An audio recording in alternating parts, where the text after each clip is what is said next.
जय श्री राम दोस्तों आज मैं बहुत ही खुश हूँ क्योंकि कल रात मुझे सपने में हनुमान जी ने फिर दर्शन दिए। तो मैं इस बारे में आपको ज़्यादा तो बात नहीं बता सकता क्योंकि मैं इन चीज़ों को ज़्यादा मैं शेयर नहीं कर पाऊँगा, लेकिन फ़िलहाल मैंने आपको शॉर्ट में बता दिया कि कल बजरंगबली ने मुझे फिर दर्शन दिए और इस दर्शन के माध्यम से मैं आपको उन लोगों को कुछ जानकारी और बहुत ही खास बात बता देना चाहता हूँ जो लोग हनुमान जी की सिद्धि हासिल करना चाहते हैं या हनुमान चालीसा को सिद्ध करना चाहते हैं। तो दोस्तों मेरी बात को बिल्कुल ध्यान से सुनना, मैं छोटी सी वीडियो में आपको बहुत खास जानकारी देना चाहता हूँ। तो दोस्तों आप हनुमान जी की पूजा करते हैं, सुबह शाम करते हैं, बहुत ही अच्छी बात। लेकिन दोस्तों सिर्फ एक संकेत, तो दोस्तों वो क्या संकेत है?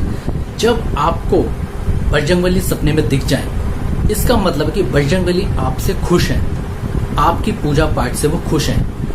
वो सपने में अगर आपको आशीर्वाद दे रहे हैं तो आप समझ लीजिए आपकी पूजा सफल होगी। जब समझ लीजिए कि आप अगर उनकी किसी प्रकार की मतलब कोई भी सिद्धि हासिल करना चाहते हैं तो आप कर सकते हैं, क्योंकि उन्होंने आपको सपने में आकर आशीर्वाद दे दिया और इस बात का संकेत दे दिया कि वो आपके पूजा पाठ से बहुत ही खुश हैं। लेकिन दोस्तों जब तक वो आपको मतलब ऐसा कोई संकेत नहीं देते हैं तब तक आप समझ लीजिए कि आप उनकी सिद्धि हासिल नहीं कर पाएंगे। पूजा पाठ आप करते रहिए, लेकिन जब तक वो आपको ये मतलब सपने में आके ही दर्शन नहीं देता है तब तक आप समझिए कि आपकी पूजा से अभी वो खुश नहीं है पूरी तरह। तो ये बात आपको अच्छी तरह समझनी होगी। मैंने भी पहले एक दो वीडियो डाली, उसमें बताया कि आप हनुमान चालीसा कैसे सिद्ध कर सकते हैं, या आपको और भी मतलब चैनलों की वीडियो मिल जाएंगी, लेकिन कोई भी आपको ये सही जानकारी नहीं देगा जो मैं दे रहा हूँ। और ये भी मैं अब दे रहा हूँ क्योंकि जैसे कि मैंने पिछली वीडियो में आपको ये नहीं बताया, आपको सिर्फ तरीका जरूर बताया कि आप हनुमान चालीसा सिद्ध कैसे कर सकते हैं। आज मैं आपको सही बात बता रहा हूँ क्योंकि कल जैसे कि मैंने आपको बताया कि सपने में मुझे बजरंगबली ने दर्शन दिए, तो कुछ इस तरह आप खुद ही समझ लीजिए कि ये बात मैं नहीं कह रहा हूँ, ये बजरंगबली ने मुझे कुछ संकेत दिए हैं कि मैं आप लोगों को बताऊं, शेयर करूं कि जब तक बजरंगबली, यानी कि ऐसा मान के चलिए, मैं आपको शॉर्ट में बताता हूँ कि अगर हम किसी भी इंसान की कोई चीज़ लेना चाहते हैं तो जब तक उसकी परमिशन नहीं होगी, उसकी आज्ञा नहीं होगी, हम कैसे ले लेंगे, या हम अपनी कोई भी चीज़ हमारी दूसरा कैसे ले लेगा जब तक हमारी परमिशन ना मिले उसे। तो वही चीज़ है कि आप अगर हनुमान जी की पूजा पाठ का मतलब कुछ फल लेना चाहते हैं, उनकी कोई भी सिद्धि हासिल करना चाहते हैं, तो जब तक वो आपको सपने में आकर आपको आशीर्वाद नहीं देते हैं, अगर आपको आशीर्वाद दे दिया तो समझ लीजिए कि आपको उन्होंने परमिशन दे दी, और जब तक नहीं दी जब तक आप उनकी सिद्धि हासिल नहीं कर सकते। उस दिन का आप इंतजार कीजिए जब बजरंगबली आपको सपने में आकर दर्शन देंगे, आपको आशीर्वाद देंगे।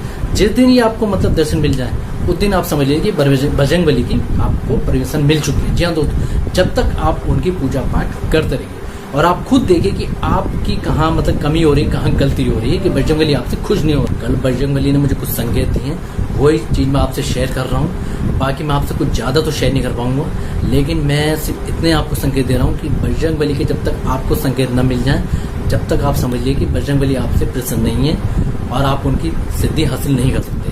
जब बजरंगबली आपको सपने में ये दर्शन दे दें तो आप उनकी सिद्धि हासिल कर सकते हैं। तो दोस्तों मैं बताऊं, कल जिस प्रकार से मुझे हनुमान जी ने दर्शन दिए, आशीर्वाद दिए हैं, मैं चाहूँ तो हनुमान जी की सिद्धि हासिल कर सकता हूँ। जी हाँ, क्योंकि मुझे परमिशन उनकी तरफ से मिल गई, लेकिन फिर भी मैं नहीं करूँगा क्योंकि मुझे कोई ऐसी कोई खास ज़रूरत नहीं है। तो वही चीज़ मैं आपको बता रहा हूँ कि आप उस दिन का इंतजार कीजिए जब बजरंगबली आपको दर्शन दें। जी हाँ दोस्तों, बाकी आप जैसे पूजा पाठ कर रहे हैं आप करते रहिए, क्योंकि ऐसी कोई बात नहीं। बजरंगबली अपने भक्तों से बहुत ही जल्दी खुश होते हैं, बस उन्हें सच्चे मन से याद करने की जरूरत होती है। और दोस्तों कुछ लोग कहते हैं कि पूजा करते समय उन्हें मतलब सुस्ती सी छाती है, तो मैं उनसे भी कहूँगा कि आप जब पूजा पाठ करें तो दिमाग से सब इधर उधर के फिजूल मतलब सारी इधर उधर की बातें निकाल दें, क्योंकि इंसान के माइंड में ना बहुत चीज़ें मतलब घुसी रहती हैं, कई तरह की बातें घुसी रहती हैं, टेंशनें घुसी रहती हैं। तो जब हम फिर पूजा पाठ करते हैं ना तो फिर हमें सुस्ती सी छाने लगती है।